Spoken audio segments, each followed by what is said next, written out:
beautiful East Tennessee in the foothills of the Smoky Mountains. You're listening to the Sherry Voluntary Show, and I do appreciate you spending your time with me. Today, my guest is the former co-host, or host rather, of the Freedom Fiends, can't say it, radio show, and also the absentee landlord of the Lou Sanders Show, and that is Mr. Lou Sanders. Thank you. Thank you. Yeah, I can't say freedom today, apparently. Now, right now, you're... That's a problem for a lot of people. They just can't use that word. It hurts them. Right. It just sticks on their tongue, I guess. Liberty and freedom. So right now, you're currently doing promotions for the Midwest Peace and Liberty Fest. Is that correct? Yeah. That is. The 7th Annual Midwest Peace and Liberty Fest will be held at the Circle Pine Center in Delton, Michigan, just outside of Kalamazoo. And the dates for that are June 20th. That's a Thursday. And it ends on Monday morning, June 24th. I noticed, I was looking at it to see if I can make it there. And I thought, well, maybe I'll go to Pork Fest too and drive up to New Hampshire. And then you guys aren't really, you're like 5 or 6 hours from there. And it ends... Yours begins like right after theirs ends, so it kind of work out. We are more than 5 or 6 hours from Pork Fest. You are really? Okay. Yes. Try maybe 20. Oh, well, Google thinks you're closer. Google is incorrect. I guess so. Going to Canada from northern Michigan, it was a 2-day drive because I went to Pork Fest 2016. So which one was that? Pork Fest 13, 14. I don't know. Pork Fest something or other. But anyway, it took me, I think it was about 20 hours drive from northern Michigan. Wow. And I took the Trans-Canada Highway across Canuckistan. So I went through Ontario, and I went over through Montreal, Quebec, and then Vermont into New Hampshire, like 5 feet into New Hampshire. Maybe I did something wrong then, because usually Google gets it right. So, oh well. I guess maybe I'll have to readjust what I was thinking to make some plans. Well, it's in southwestern Michigan, so with the Lower Peninsula of Michigan being the mitten, does this look right to you from your angle? Sure. Or should I put the other one up? Yeah, that works. Which one's the proper Michigan for you? I think it's your right hand. This one right here? Yeah. Okay. If I remember Michigan correctly. So Kalamazoo is going to be over here. Okay. So for you, it really shouldn't be too much of a drive to get there. Yeah. I get straight from Knoxville. I think it's like 8 or 9 hours. It's not really that long. So not too bad. I mean, which is probably a little bit less than it is for me, and I live in Michigan. Yeah. Wow. Yeah. I drive. We go to Canada pretty frequently, so it's a lot less than that. Let's just say that it's a lot. 8 hours doesn't seem like that long, or 9 hours. So that's good. So you guys, you said have been doing it for 7 years, and it's sort of an outdoor camping event. It's not like you stay in a hotel and then go to like a convention center or anything, right? There are some people that do stay in the motels in town. Not a lot of people, but there are people that they haven't embraced the idea of camping. So I really think of it as a camping event myself, because I think there's roughly 100-ish people out there the last couple of years, and it's a really nice setup. Circle Pines is it's a co-op, and they got a lot of land out there, many acres. I can't even remember how many that is. It's probably a couple hundred. But anyway, they have a group campground, so it's not like campsite 1, 2, 3, 4, and 5. It's you go find a spot that you like and you pitch your tent, and then somebody else finds a spot that they like, and it's really a spontaneous order of sorts. But anyway, when you break it down, you got the meadow, which is like the main area. And that's where the big bonfire pit is. So in the evening time, everybody goes over there and they have their sodas and their popcorn and things like that, and talk about the day's events or whatever nonsense that they want to ramble about. Mm-hmm. And that's the meadow right there. Then you've got the orchard, which is an apple orchard. and that tends to be the family area. A lot of people with families have set up over there. They go to bed a little bit earlier. They get up a little bit earlier. It's a bit quieter, whereas the meadow is a little bit more outgoing and exuberant. Raucous, maybe even. Oh, I don't know if I'd say raucous, but I would say raucous, Yeah. yes. Okay. So, what kind of do you have vendors there, or is that? Oh yeah, Yeah. yeah. It's some people will they make things and they'll bring them out there and they'll sell their wares. A lot of food vending going on out there. There was a young lady who came out for the first time last year, and she makes kombucha and a few other things. She was selling those. There's a lot of people that have their essential oils and soaps and things like that. Food this year is supposed to be stepping it up a notch. First, you have what I consider to be the top-rated item out there would be the Assault Kitchen, which is mine. And well, yes, I'm biased toward myself, but it started out with the very first one. I just had like a little 2-burner Coleman propane stove, typical camp stove, and a little gas grill. And people were bringing stuff over. Hey, can you cook this? Can you cook this? And I wasn't really vending or anything like that. I was just whipping up a bunch of food and feeding people. And somebody would give me a couple bucks here, a couple bucks there. And then the next year, I actually started vending, I think it was. So I do breakfast in the morning, and now I've escalated to the Assault Kitchen. So I I don't know what have. an assault kitchen is. You haven't seen pictures of it? I don't think so. I looked at some pictures online on the website, which is mplfest.org, but Yeah. I don't remember seeing an assault kitchen. Oh, that's an oversight. So It might be on anyway, there. I have this nice fancy supersized camp stove. It's like a standalone camp stove. It has its own legs on there and a cast iron griddles. And I serve omelets in the morning. And I've had a young apprentice that's been working with me the past couple of years, and it looks like he's going to take over the breakfast operation. So we do omelets in the morning. Last year was a Mexican omelet with taco meat, onions, the different colored green peppers, and the Porky Pig omelet, which is ham, bacon, and sausage. That's And a lot of that's a lot of pork. well, yeah, and people just gobble it up left and right. Cool. So dinner at the Assault Kitchen this year, I'm bouncing between quarter chicken on Thursday night and fajitas because a lot of people are going to be arriving on Thursday and setting up, and they're not going to want to cook. So I'll have that whipped up and be vending that. I think I'll be doing a 32-ounce ribeye for 2 and 16-ounce ribeye for 1, or 32-ounce ribeye for 1 if somebody's adventurous. Yeah. And then, of course, Kind of meat. porchetta. So I will have the smoker out there, and I will be doing porchetta and ribs on a couple different nights. Did you have porchetta when you lived up here in the Great White North? I don't remember porchetta. I remember pasties, but I don't remember porchetta and like all the fish that you people dry. Mm-hmm. Gross. Oh, yeah, the smoked whitefish and everything So else. gross. I don't like fish, so. I'm learning to like it because I wasn't that big of a fish eater before I got up here, and after having it done right, I have a much greater appreciation for it. But porchetta is kind of down in the Iron Mountain area because you have a large Italian population down there.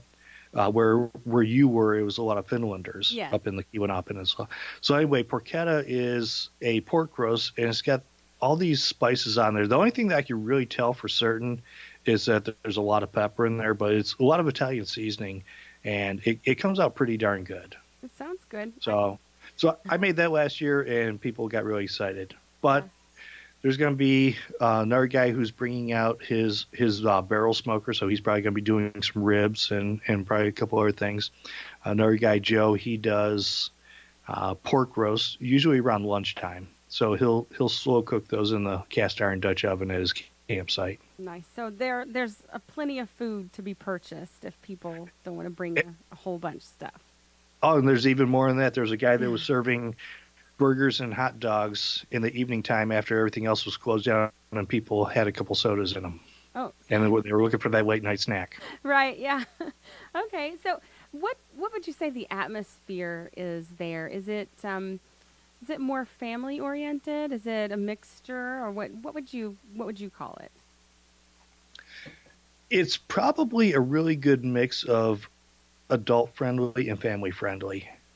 The reason for that is the adults can have their fun and cut loose a little bit, but the families, well, as I mentioned, the families have a tendency to camp over in the meadow, and it just kind of self segregated on its own in the beginning. So there was nobody saying, "You families get over there, you Right. party animals over there." It just kind of spontaneously grew out, Yeah. but it's an environment where everybody can be happy. Imagine The that kids, a bunch of libertarians can figure things out for themselves. yeah, pretty much. But it's a really good environment, and there's a lot of kids there, and I think the kids enjoy it probably just as much, if not more, than the adults, Great, great. And because they do have a lake down there, so they can go down to the beach, they can go swim, they can swim out to the raft. Uh, I took some kids fishing a couple years ago, and they liked it. So, I mean, kids pretty much they kind of go on autopilot. they're like free range for. I know my kids love that. They love just being able to run wild in the woods. So. Well, some are free range, some are feral, even. Yeah, I try to keep my kids from going feral, but if it's after a couple days, like my daughter and I went to it's a festival called Playthink. They call it like the Burning Man of the East, but it has a lot more family type people there at times too. So that was fun, and she really enjoyed kind of being free range for a few days, and she almost went feral. I think she was ready to. She was ready to That's just stay good. there, so it was a lot of fun. But what other kind of activities do you guys have going on there? Do you have speakers or games, Well, anything like that? with it being a camping trip, there you have the outdoor activities that go along with camping. There are speakers there. In the past, we've had last year was Scott Horton. Mhm. Prof. CJ of the Dangerous History podcast has been there twice. Cool. Dana Martin, the radical unschooling mom, has been there twice. Who else? Brett Bennett was out there last year, and he's coming back this year. Okay. I think I Jeffrey saw- Tucker stopped. Jeffrey Tucker stopped in 2 years ago. Oh, that's cool. I think I saw Derek Bros and some of the pictures as well. It looked Derek was there beautiful. last year. It's really hard to keep track of all the people that drop in. Mhm. So, but this year, Brett's coming back, and I've heard about a couple people that they're in contact with. Things just haven't been settled yet, but I'm pretty excited about that. Okay, great. Well, I wanted to ask you a question. It's sort of off the subject, but about living in Michigan. What now that you've moved there, where did you come from when you went to Upper Michigan? You're in Upper Michigan, correct? Yes, Yeah. yes. I came up here from the Detroit area. Okay. So I grew up in southeastern Michigan, just outside the city of Detroit. So there's two Detroits. You got the city of Detroit, then you got Metro Detroit. So everybody around there says, "Yeah, I'm from Detroit," but not everybody's from within city limits. So I Right. grew up in the metro area. Okay. Yeah, I never actually went to Detroit. The 2 years that I lived up in the UP, I didn't go there. I went to Wisconsin a lot. Like, we're down there all the time, but I never went to Lower Michigan except for to go move to the UP. So it was, I don't know too much about Lower Michigan, but yeah, I love Michigan because it's almost like, well, Upper Michigan, because it's almost like its own little, it's not anarchist, but it's very independent of everything else. You kind of have to be to live up there. And like you said, there's a lot of the Finlanders that came there and settled. And they're sort of their own people. Like, they're very rugged and very, very warm and welcoming. But the land, the weather especially, is not, it's not easy to live in. Especially for someone from Tennessee. It's not very Oh, easy. definitely, definitely. It got up to 50 today, Oh, so wow. I have my lightweight jacket on. As a matter of fact, I didn't even have my jacket on most of the day. I only had it in the morning when I left the house. Right. I So I was just in this shirt, and I still have most of my yard still has like a foot of snow in it, wow. and It's dropping to the 20s and 30s this weekend, and we're expecting a little bit more snow. Wow, I do remember the one of the years I lived there. It had been below 30 or below zero for so long that when it got to zero, it felt warm. Like I remember actually like wearing shorts and like a sweatshirt because it was so cold. It's You so assimilated to our cold. culture. Yeah, I did. I mean, for 2 years, yeah. But I learned to drive in the snow there.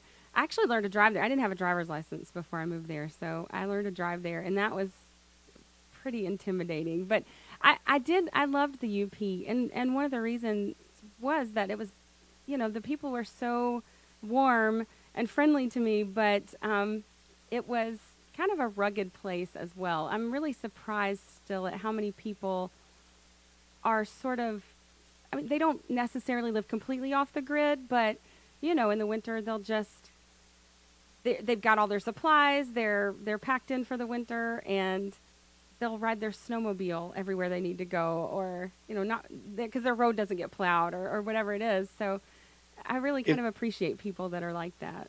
it's definitely the home of the rugged individualist. And for those that don't know, you were in Houghton Hancock area, which is where Michigan Technological University is. And that's at the base of the Keweenaw Peninsula. So for those of you that know what the Upper Peninsula looks like, the horn that comes up in the upper left-hand corner, that's the Keweenaw Peninsula. So I'm sure that you've been up to Copper Harbor, right? Yeah, love it up And there. Copper Harbor is you go up to the very top of that horn, and you're at Lake Superior. You're not too far from Isle Royal. I think it's just a short ferry ride to get Yeah, there. you can And see Isle it Royal is from there. out in the middle of Lake Superior. Yeah. But anyway, this is the northernmost area in Michigan. And I'm sure that when you've gone through, I believe it's Baraga, you've seen the sign that shows the annual snowfall and then also the record snowfall. Yeah, Yeah, it looks like a big giant thermometer. right. And the record was over 3,000 inches of snow, which for a non-mountainous area is pretty heavy Wow. duty. Yeah, Yeah, because I mean, this isn't the Sierra Nevadas, the Rockies, or anything like that. I mean, we're talking, the was it in the Porcupine Mountains? Did you ever make it over there to the Porkies?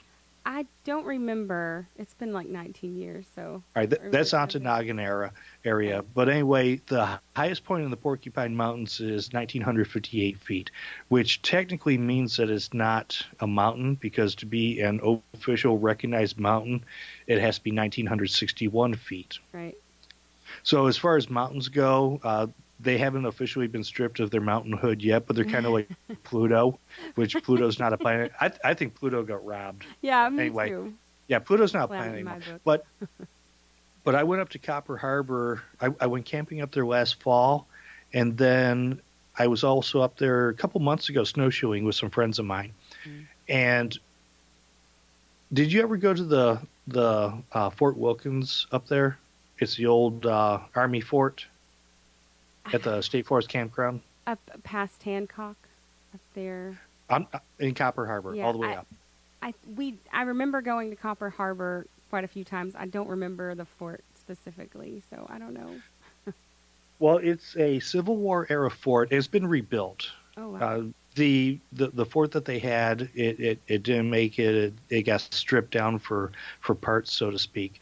And the archaeologists and all these other people came along. They found records, books. They found artifacts on the land, and then they wound up rebuilding it using their best guess. But when you look at the amount of snow that they get up there, because like I said, I still got a foot of snow in most of my yard, and up there they still got, oh gosh, I mean they've got drifts that are taller than me Yeah, up there. I remember because I moved from Tennessee. I grew up in Chattanooga, and I moved to upstate New York, and was only there for a summer, and then moved over to Upper Michigan. So my first real winter ever was in Upper Michigan, and the apartment I had the first year was on the ground floor of student housing, and the snow went above the windows, and I couldn't believe it. And like it was there, I think there was 42 feet of snow the first year we were there, and like that wasn't even a record for them. Like it it was unreal to me. I remember how shocked I was that the snow just kept coming, and there were days, I mean, even weeks, I feel like that I didn't even see the sun. So it's There are places like Marquette, and then also probably Houghton and Hancock area where you were, that the city or the county or whoever it is that handles the plowing, they have to, after they plowed the snow into these big giant mounds, they come along and they with these front end loaders, and they load the snow into dump trucks and take it outside of town because there's no place left in town to pile the snow. yeah, All right, that's how much snow we get here. So could you imagine what it was like to live up here in the 1800s or even the early 1900s when you didn't have snow blowers and you didn't have the tractors and everything to plow snow, and you had to do this by hand. You had to use the Uper scooper. It looks like the Uper scooper looks like a wheelbarrow without the wheel on it, and you use that and you push the snow, and it's like a person powered plow. yeah. It's like a supersized shovel. I remember having to shovel to get out and shovel to get in, but yeah, I can't imagine living up there without electricity and things like that. I don't know how people did it, and just how rugged people used to be, because I mean, I like my electricity, and I can't imagine, no heating that way. And you hear stories about like people getting cabin fever and stuff, or being kind of trapped in their homes. And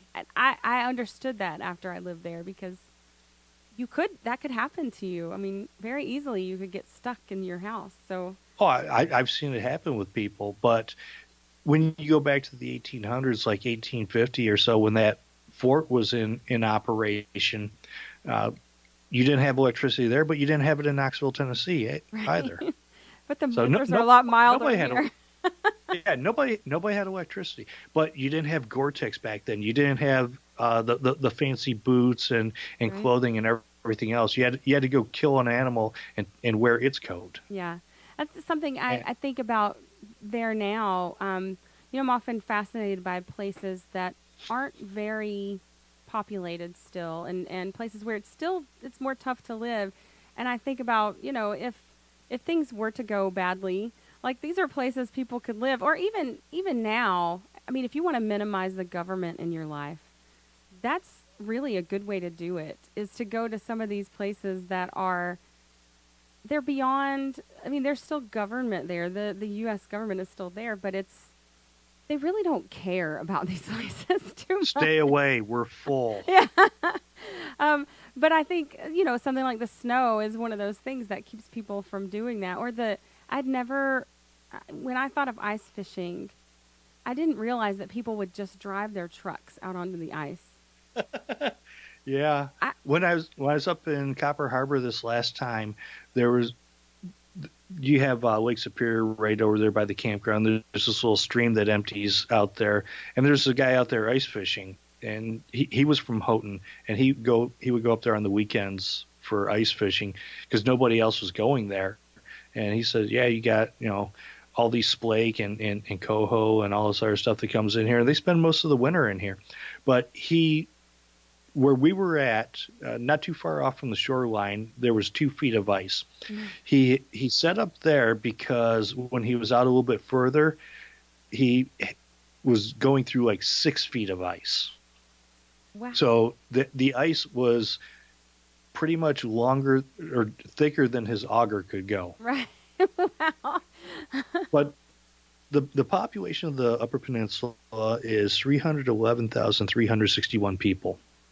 And you're talking about a very, very large stretch of land. Yeah, it's huge. I mean, as far as the cities go, Marquette, which may be the largest up here, is 20,629 people in 2017. Yeah. Wow. So it certainly breeds a hardier person. And it really does get the rugged individualist thing going on. And by rugged individualists, I don't mean hermits. I just mean the people that help their neighbors, work together. And that's one of the things that I really appreciate about it up here is Houghton has 7,888 people. But Hancock, oh, and Hancock is 4560. Okay. But it's almost impossible to tell the difference between the two towns except Right. for that waterway that goes through there. Yeah. It's pretty much the same thing.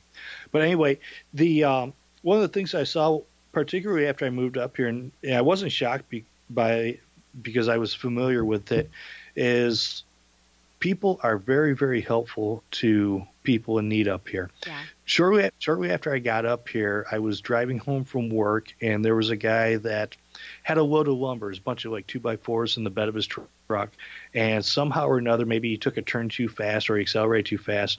This lumber falls out of the back of his truck, and it's blocking one of the lanes. Now there was another lane that people could have gone around, but I see this guy, and he's mad, he's embarrassed, he's feeling like every emotion on earth. So I pull over, I see the guy, I grab my gloves, and I go over there, I start picking up stuff, and to help the guy out because he's having a hard time, and plus I want traffic to get going again.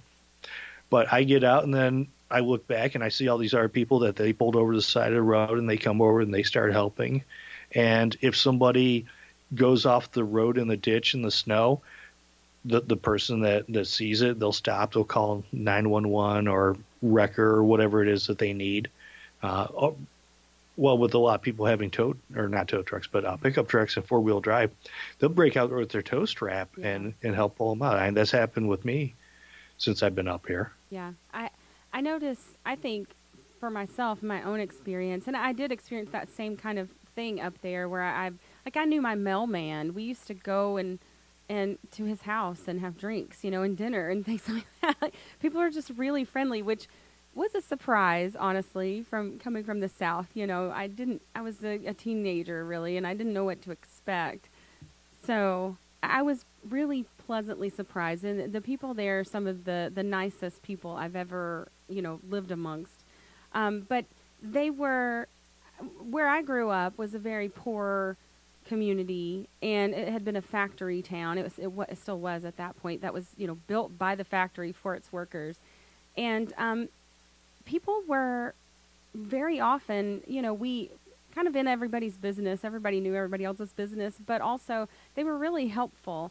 And something that I've noticed is that a lot of times it seems like comfort, the more comfortable, the more affluent that people get, the more isolated they tend to become as well. And I don't know that that's necessarily true, but I know my neighbors around me a little bit, but I don't know them like I knew my neighbors growing up. And everyone sort of just takes care of their own stuff, and nobody makes it known when they have a problem. And I don't know, have you seen that in your lifetime?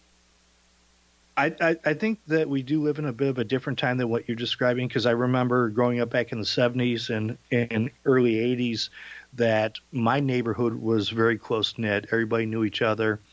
As far as kids go, there wasn't a heck of a lot of kids there, but most of the people who lived in the neighborhood, they were there long term. They'd been living there for many, many, many years, and it was probably a middle age and above neighborhood. Mm-hmm.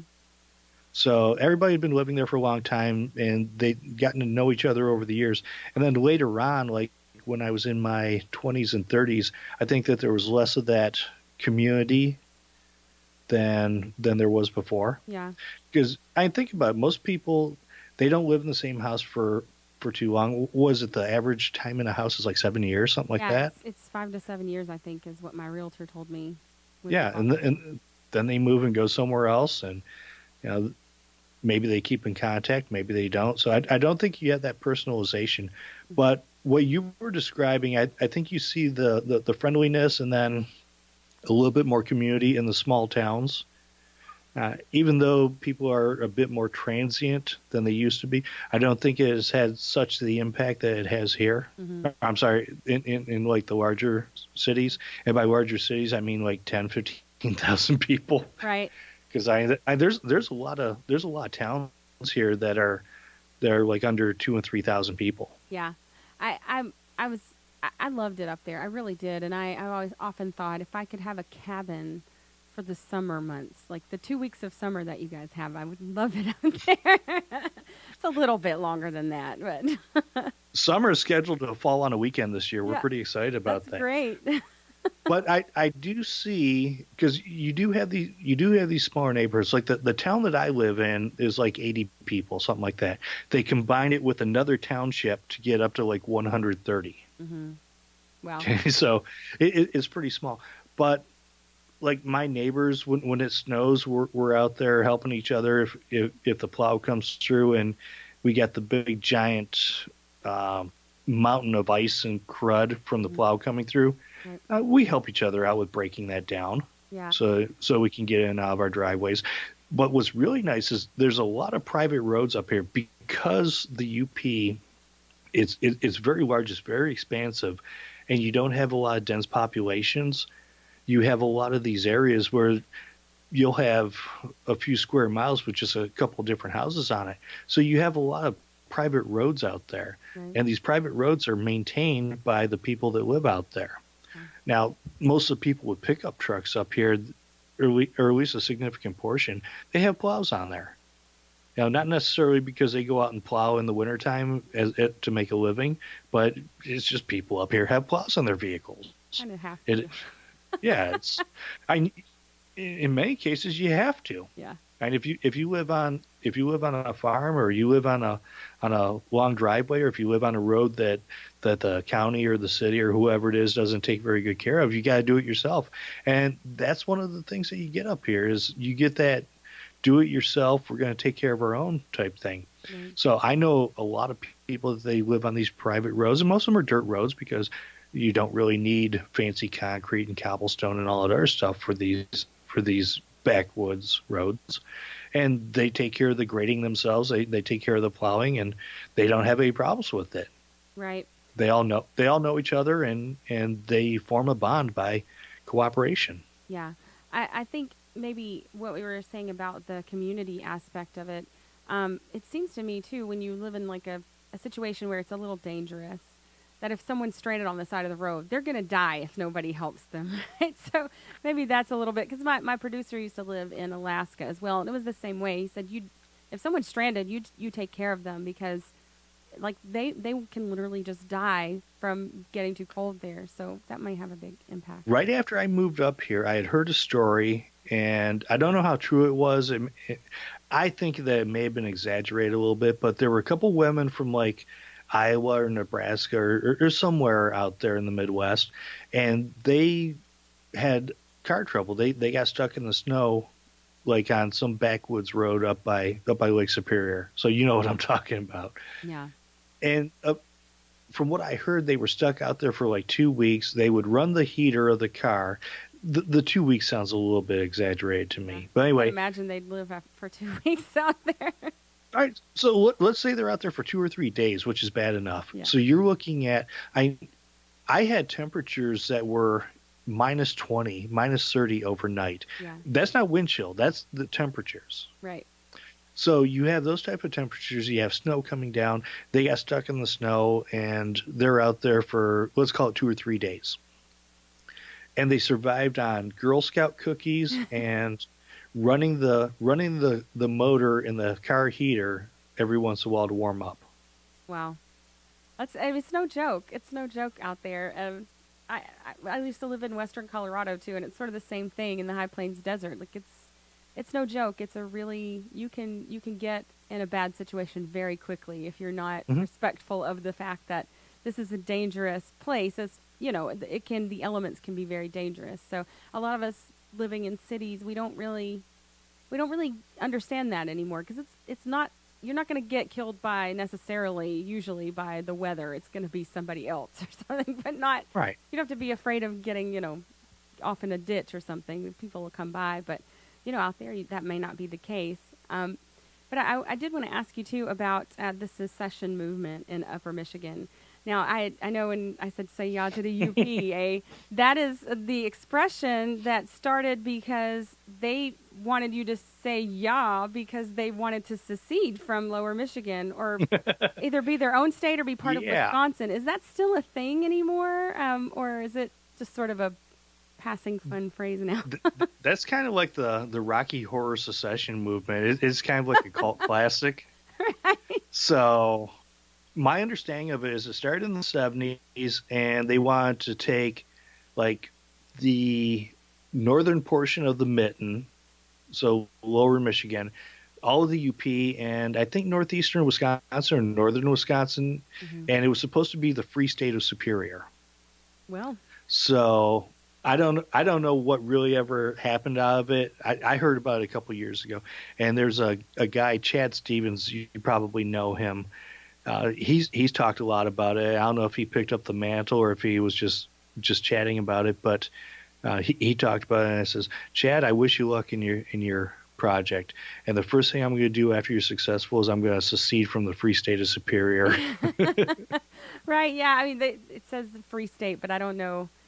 They still would want to be part of the federal government, I think, not an actual free state. Right. They would still fall under that, and then they would become their own.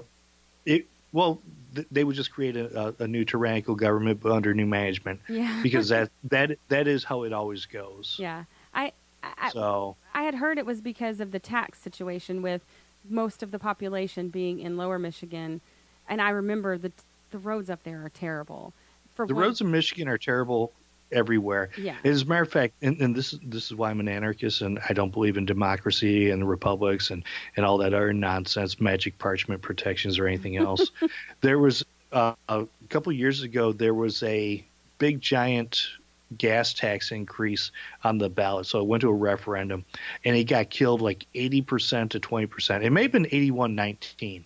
You can't get 81% of voters to agree that puppies and kittens are cute. But you had 81% of the voting cattle came out and said, no, we don't want this gas tax increase. We're going to misappropriate the money that you have now before we give you more. And then, like a few months later, because that was in like May, January 1st, the gas tax increase that was passed by the legislature went into effect. But it wasn't the same gas tax. It was just a new gas tax that looked exactly like the one that got killed at the ballot box. And now there's a new governor here. People apparently they didn't vote hard enough, and they elected this doofus to be in charge of things. And she wants to impose a 45-cent per gallon gas tax. Wow. Which would be the highest in the country. Wow. That's insane. Yeah. We just got a gas tax here in Tennessee over the past year or two, and already I've seen the price of food and stuff go up. It's supposed to, of course, they said it wasn't going to affect the price of food. They did some other things that was supposed to help offset that, but of course it doesn't, because trucking stuff in costs money. So it's been, I think it's terrible, but our governor was, the owner of the Pilot. I don't remember. I don't think you guys have Pilot up there, but owner of the Pilot gas stations. So. Okay, I know what you're talking about. There, I believe there's Pilot in parts of Michigan. It may be a branch of Speedway. So we have speedways here, but I don't think they're connected. At least not the ones. For some reason, I got the impression that they were like a partner company or kissing cousin or something like that. I don't know. Maybe they looked alike. I'm not for legal disclosure or disclaimer. I'm not saying that they're connected. I'm just saying that they look alike. Right. Yeah. I know they have like Flying J is there. It's like the truck stop. Yeah. That's their Pilot and Flying J. That's what the Haslams was the governor that got the gas tax implemented. So anyway. Imposed. Right. Imposed. Yeah.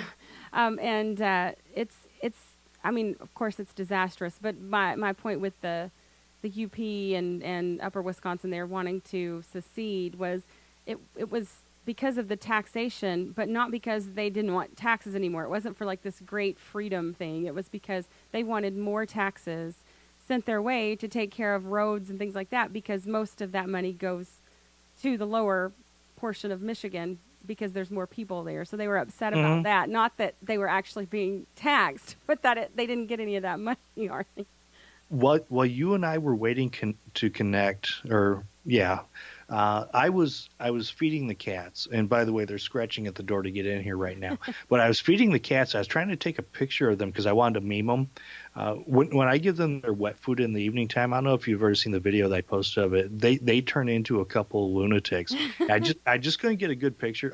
They'll hop up on their hind legs and they'll swing their paws and they're like meow meow meow, feed us right, meow meow meow meow, you know, all this stuff, and they just absolutely lose their minds. So the caption that I was going to put on the cats was voters, on the bowl of the wet food. There's going to be free stuff, and then on my hand it would have been politicians. So, yeah, they do sort of always have their hand out. But yeah. So to kind of get back into the Midwest Peace and Liberty Fest, having a hard time speaking today, but so it started as just a group of friends getting together. Is that correct? From what I understand. It's a really amazing story. And one of the reasons I reached out to you was you just recently had a meetup down in your area, right? Yes, I did. So it was, I believe it was the first meetup for you and your little group of voluntarists, anarchists, scofflaws, right? Yes, America haters. Yep, yeah, traitors. Yeah. So the way that the Midwest Peace and Liberty Fest started out was in February of, I want to say 2013. A bunch of people were sitting around in somebody's living room trying to stay warm, and they said, you know what, we should do a camping trip this summer. You know, let's all of us get together and do it. So there's like 10, 15 people sitting around. This is before I got involved with the group. And they said, yeah, let's do it. And eventually it turned into a Facebook event.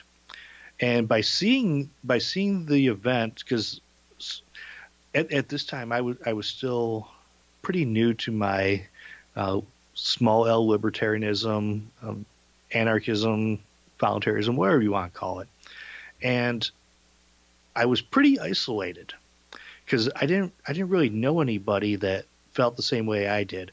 And if you knew me before, my transition is really a miracle story, because I used to thin blue line so hard I would make Hannity look like the old Black Panther Party. Wow. Yeah. That's amazing. Yeah. I could tell people, if you don't support the troops, or if you can't stand behind the troops, feel free to stand in front of them. Wow. So hard that I would make Ted Nugent look like a draft catcher. Oh, wait, bad example. I guess you put kiwi boot polish in your smoothies. Oh, yeah. Yeah. So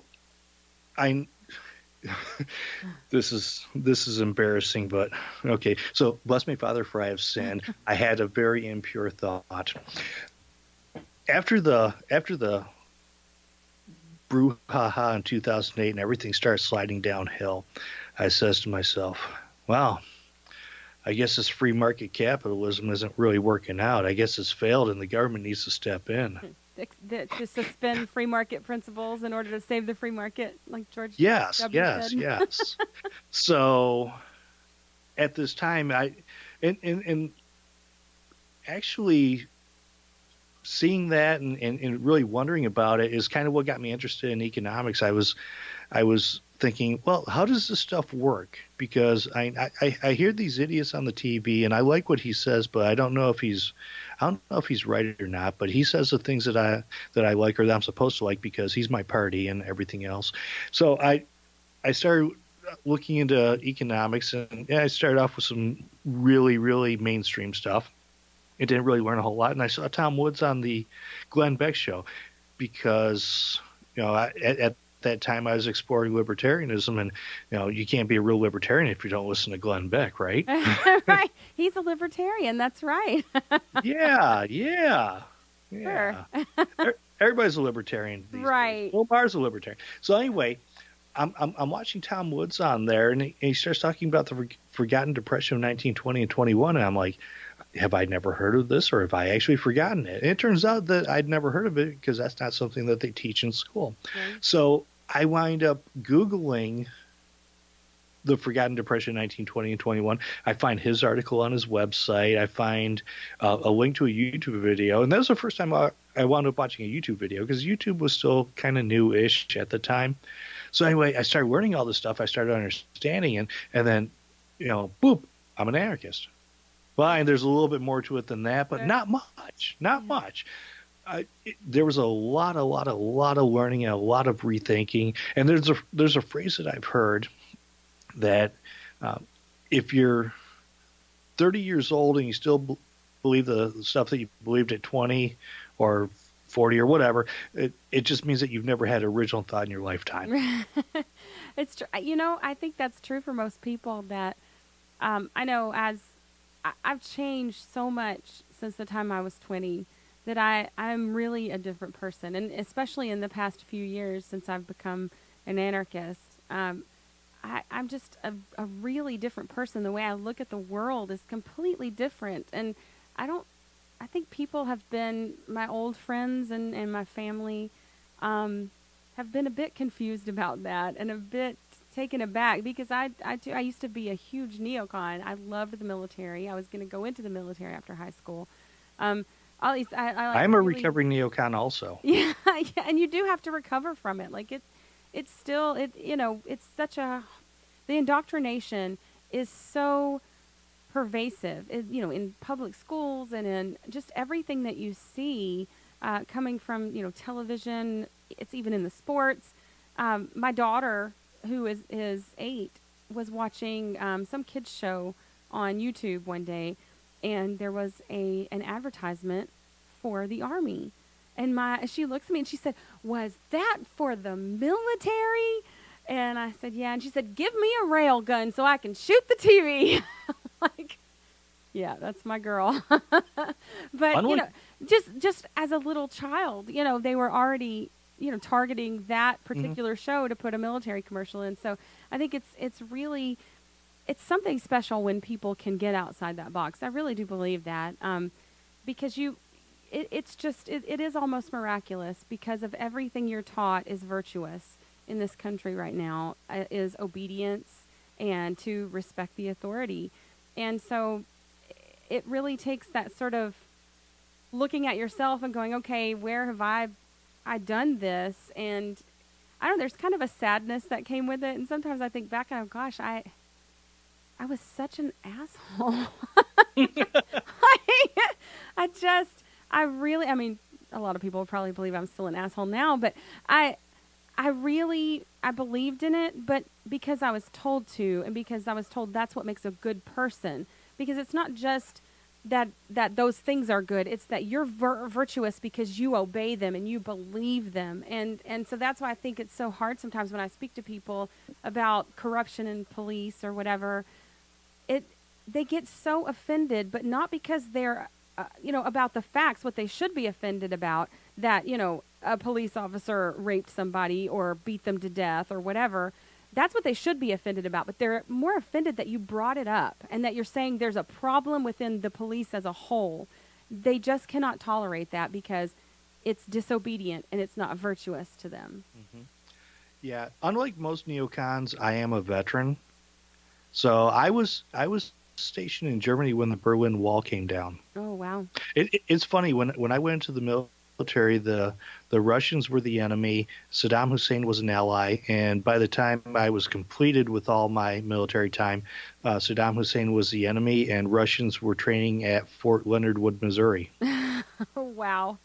Hmm. It's amazing how the politics shift, right? And we were taught growing up, I was afraid of the Russians. I mean, still sort of, they're trying to do that now, but literally, we had the drills to, like, if we were going to get nuked to whatever, to get under, like, and I came in at the end of the Cold War. Like, I was 3 in 80 when Ronald Reagan was elected. So I was towards the end of the Cold War, and it was still like just this terrifying, like, unknown. These people were the unknown. They didn't Hmm. love freedom like we did, which now I find funny. I heard the evil empire speech. I heard the rhetoric. I heard that these people were evil incarnate, and that if you turned your back on them, they would just like turn into like some kind of like fast moving zombie and communize you while your back was turned. And then I met some Russians, and I found out that I probably have more in common with them than I have with the generals and the politicians that bark the orders. Yeah. And they hated their government just as much as Americans claim to. Yeah. I guess it's always But people but are it people. yeah. But the rhetoric that goes along with the militarism is, if it wasn't for the troops, you'd all be speaking German, you'd all be speaking some other language right now. And quite frankly, I think the public school system is the reason why most Americans are not speaking other languages instead of the military. Because when it comes to, this is a big giant tangent, but how on earth is another country going to invade and occupy a landmass the size of the United States Yeah. with this population while crossing oceans? Right. It is logistically impossible to do so. Yeah. And plus 300 million people, and a lot of those people own guns, more than Hmm. one. It Yeah. would be So very whether there's difficult. whether there's a government or military is completely irrelevant, because just the size of this land mass makes it prohibitive. Yeah. Yeah. So anyway, so going back to the Midwest Peace and Liberty Fest, and by the way, I don't know if you've seen me on other shows or heard me. I have a tendency to go on tangents, and it takes a while to get to the point, but I eventually wind up making the point. So here I was, this recovering neocon back in about early 2013, something like that. And I see an ad shared on Facebook. It was the event for the very first Midwest Peace and Liberty Fest. And I'm like, ooh, real libertarians, anarchists. That's my tribe. Ooh, I want to do that. I want to go. So I clicked yes to go to the event. And at this time, I hadn't met any other anarchists or anybody. And I met some people in the LP, and they're like, well, we just got to vote real hard. And it was almost like the free state of superiors. Once we're wearing the boot, things are going to be a lot better. Right. Like the Free State of Superior, I'm sure that they just wanted to get in, secede, get their own state, and impose a 25% tax on craft beer up here, and use the state police to enforce it, like Washington. But anyway, so here I am all excited. I click yes on, and I throw in a comment and said, "Oh my God, this is great! I'm so excited!" And I probably would have just walked away. I probably would have forgotten about it. When the time came, I probably would have made some BS excuse as to why I couldn't go. It would have been like, well, I don't have camping gear, or I knew where it was, but I can't get there. I probably would have come up with some BS excuse. But after I had clicked yes and dropped my little comment in there, I got a Facebook friend request from a couple of people that were part of the group, Danny and Katie, real nice gals. And they had founded another group called the Michigan Peace and Liberty Coalition, so MPLC. And from there, we had monthly meetups. So I get friend requests from them. I get invited to meetups, and I missed the first one. And I think the first one that I missed was a little bit of excuse making versus being a legitimate reason not to go. But anyway, I wound up going to the next one, and this was when Bitcoin was still brand new. So there was somebody that was talking about Bitcoin there. Mm-hmm. And I was really excited about that. And I got a chance to meet some of these people in person. And I just left there with a euphoric feeling.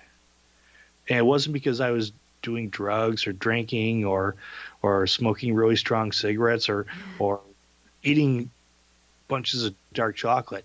It was a euphoric feeling of happiness because I had met these people. So we had the meetups every month, and they started out in people's houses, and then when the weather got nicer, it was meeting in parks, and we would talk about just all sorts of different things, probably like your meetup was. So I don't know, you probably introduce yourselves, and did you discuss any like particular topics, like who would build the roads, or how would libraries exist without taxation? Right. Actually, I don't remember talking about anything particularly like that, but this was it was a casual kind of get to know you. So we talked mostly about how we got involved in libertarian thinking and how we became anarchists, things like that. Mm-hmm. But just sat around, had some food, had some drinks, and just enjoyed each other's company. Really. how did that feel to you? How many meetups have you been to before of this nature? Uh, None. Like I've been to Libertarian Party meetings, and it's not at all like this. It's mostly Yeah, me getting angry that people don't understand libertarianism. So, yeah, but there's some good I've been people to there. It's libertarian. just, they were great. Knoxville had at one time, I don't know if it's still the case, but it had the biggest Libertarian Party meeting in the country for a while. There's a lot of Ooh. people that go to them, and the great thing is that since I've been involved with them, I guess it's been a year or two, maybe 2 years now. There are more anarchists in Knoxville than there were when I first got there, because I'm there to talk about that stuff. So I've been really happy with that, and so decided to go ahead and start a voluntarist network. And there were more here than I realized, because when I first became an anarchist, I was never involved with the party, and I just didn't know. I didn't know many people thought this way, but now I'm surprised at how many people actually are anarchists, and so it's good. Yeah. My min status phase lasted like a couple minutes, so I tried to get interested in the LP, but I just couldn't, because I was dead set on collision course. It was anarchy or bust, baby. So Yeah. once you start learning things, once you start seeing how the world really is, and getting rid of the nonsense, because most people don't have thoughts, they have slogans. The troops defend your freedom. Okay, well, why is there less freedom? Yeah. If Obama's a freedom stealing tyrant, then why are the troops saluting him and following his orders Yeah. if they defend freedom? Or if Republicans are better than Democrats, why is it that the Republicans do the same thing the Democrats do, and vice versa? Yeah. Well, the Democrats finally got the bump stocks away from people. Right. Yeah. And I'm gonna. Michael Malice had a quote a while back. I'm gonna butcher it a little bit for my own purposes. A Republican is just a Democrat that likes cops. Yeah. So I've homesteaded or anarcho-communized his quote to suit my own needs. Right. Well, So I think he said that conservatives were just progressives that drive the speed limit, which is also true. Yeah. Because conservatism, you mentioned it earlier, conservatives have an obedience fetish that makes a German shepherd look like a feral cat. yes. They start their day wondering what rules they can obey. Yeah. So I homeschool my kids. good for you. Thank you for your service. Thank you. Yeah, and I'm amazed. When I first started homeschooling, I was amazed at some of the homeschoolers that I met, and how extremely how they ran their homeschool like it was a public school. And I thought, what's the point? But it was mostly because of evolution. Like, they didn't want their kids learning that dang evolution. But there were homeschoolers that would say the pledge at their house. That's how, and they're the conservatives. That I've never met a liberal homeschooler that says the pledge at their house or is that authoritarian. But the conservative homeschoolers very often are super authoritarian. They're actually more authoritarian than if the kids were in public school because they're right over them all the time. I get a kick out of the Christian conservative that do that. Yeah.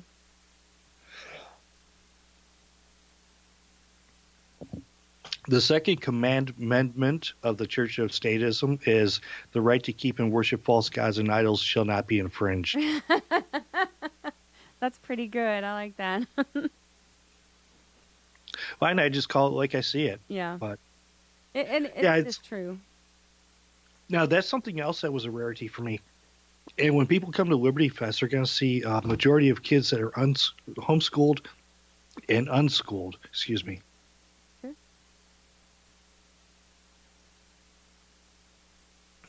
I'm having my coughing fits. I'm dry in here. But anyway, yeah, and it's really amazing the seeing these kids in action and homeschooling and even unschooling. Mm-hmm. It's like, no. How can you learn to read and write if you're not sitting neatly in rows and asking for permission to go to the bathroom? oh my God, you're gonna let kids learn on their own? No way. They're just gonna want to screw off and do all this other stuff. And I wasn't going from a well thought out belief or reasoned evidence. I was going from repeating the dogma of the Church of Statism and the Church of Not Thinking. Because when you think about this, how old are your kids? 16 and 8. Okay, the 8-year-old will be the better example. How many questions can an 8-year-old ask in a 1 minute time frame? Oh my God, more than I can even imagine. 100 at least. Yeah. It's like they have a bump tongue, and they're as they're asking all these questions, it's just like rat a tat tat tat. Right. Now, why do they ask all these questions? Why do they do this? They're curious. Yes, they're curious. At that age, they are sponges. Yeah. When I was in Germany, because I've been stationed there, I've lived there as a civilian also. It's funny because you get these kids, you got American kids, Turkish kids, German kids, kids from someplace that you can't even pronounce the name, and you got like 10-year-olds playing in a sandbox together, and all 4 of them speak all 4 languages pretty much. Right. Because they're at an age where they can absorb that. Yeah. And like I said, the public schools are more of a explanation for why Americans aren't speaking German than the troops. Right. Because they don't focus on this curiosity. There was a quote that I saw. I can't remember who said it, but it's we spend the first couple of years of our children's lives teaching them to walk and talk, and we put them in public school and they're told to sit down and shut up. It's so true. That sounds like something Brett Vanote would say. It was actually like a normie, like a mainstream type person. It may have been Neil deGrasse Tyson even. Really? For some reason, I'm thinking it's him. Yeah. But I also thought Pilot and Speedway were like sister companies. So I could be wrong. But once I got past the dogma of, the only way that you can learn is if you have a mean old lady barking at you and you pledge allegiance to a flag before you start. Right. Because if you don't pledge, and you're not going to learn anything. It's that's like the mental vitamin right there that just sets the course for your day. Yeah. And when I saw it in action with all these people that were homeschooling and the unschooling, that really, really knocked me out. So when people ask me why I am opposed to public schools, I tell them it's because, well, I think it's important that kids learn to read and write and that they have proper social skills. Right. Exactly. I love it when people talk to me about socialism. Like, how are they going to get, socialized? How are they going to get socialized? And I'm like, well, we have a family. We have a neighborhood. They have friends. I think my kids are way more well-rounded because they have intergenerational friendships. My son knows some of the most of our neighborhood is older people as well. And he talks to them. He'll help them out, take the trash in, whatever they need. And, my kids are friends with, he's friends with a lot of people I know through the Libertarian Party. He enjoys them. We'll have a party and he talks with my friends. They're his friends too. So I think that's really important. They realize that, people care about them outside of their family for one. But also, I always thought it's sort of a, when you teach a kid to swim, you don't throw them in the water and say, here, learn to swim with a bunch of people that can swim. But that's sort of what public school does. It sort of just throws them in there with people that are at the same developmental age, hopefully, maybe. They're theoretically. Chronological age for sure. But then they segregate them off into those groups, which really isn't the healthiest thing for them. It's healthier for them to hang out with kids that are a little older, and they learn to do those things, be a little more mature and how to handle that stuff. So I'm amazed. If you look at the old one-room schoolhouse of yesteryear, you had all these different age groups in there together, and they would go through the lessons, and they'd have different lessons, but they'd also have the older kids teaching the younger kids stuff. So the older kids would be tutoring, and by tutoring, it's helping them to refine their skills. Yeah, I know my son uses the Ron Paul curriculum, and that is, for him, he really likes it, and that's one of the things that kids are taught is that you don't go ask your parents if you have a question. First, you go to the forum so that the older kids can answer if they know the answer. And then you go to the person who did the video that for whatever subject and you ask them. The last person you go to is your parents, and not because they want to divide you from your parents, but they want you to seek out. They want the older kids to help the younger ones, and they want you to seek out your own answers and be independent, and not just think, have your parents tell you everything you need to know. So Mm-hmm. I've loved that. And as far as unschooling, I was really, my son went to public school until fourth grade, and I was really nervous about homeschooling because I thought, oh, I'm going to screw my kids up. It's so ingrained into most Americans that you send your kids to public school. Mm-hmm. So with my daughter, she was really resistant to being schooled at all.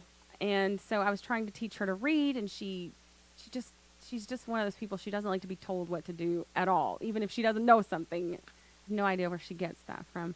But she didn't want me to teach her to read, and I decided, well, maybe unschooling would be best for her because my producer has 4 children that have been unschooled. They're older, and they're brilliant, and they're wonderful kids. And so I thought, well, I'll give it a try. And she taught herself to read because she wanted to play Minecraft. And she wanted to know what the other kids were saying. And then she was concerned about spelling because they would make fun of her. Some of the kids would tease her about, spelling something wrong, like a little kid. And so she taught herself to read and spell through Minecraft, of all things. And she loves to design. She loves anime. She draws a lot of anime artwork and things like that. So there are things that she's very interested in that she does. And my son as well, building aquariums, and he makes kombucha. He brews his own, and now he's growing mushrooms.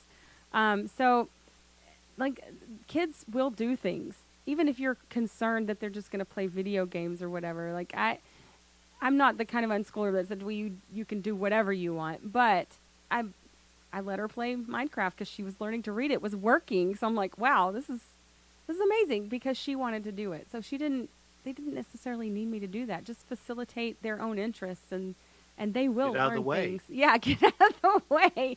That's really true, because I read an article once that said that every person who's born is basically a creative genius, and then we go to school and they just do everything they can to get that creativity out of us. They stop daydreaming, which is imagining things and possibilities, and you have to sit there and not move around like little kids like to do. So it's been a wonderful experience. I am so glad that I've had the opportunity and that I made the choice to homeschool my kids, because just the family time, we've been able to travel together, do so many different things that they're really not able to do if they were in public school. And I don't have to worry about unteaching them something they learned at school. So it's been a great experience. But Yeah, the mantra is that kids don't want to learn. The reality, or the mantra is that kids hate to learn. The reality is that kids hate school. yes, I remember, I think it was Emerson, I want to say, that said education is not the filling of a pail, but the lighting of a fire.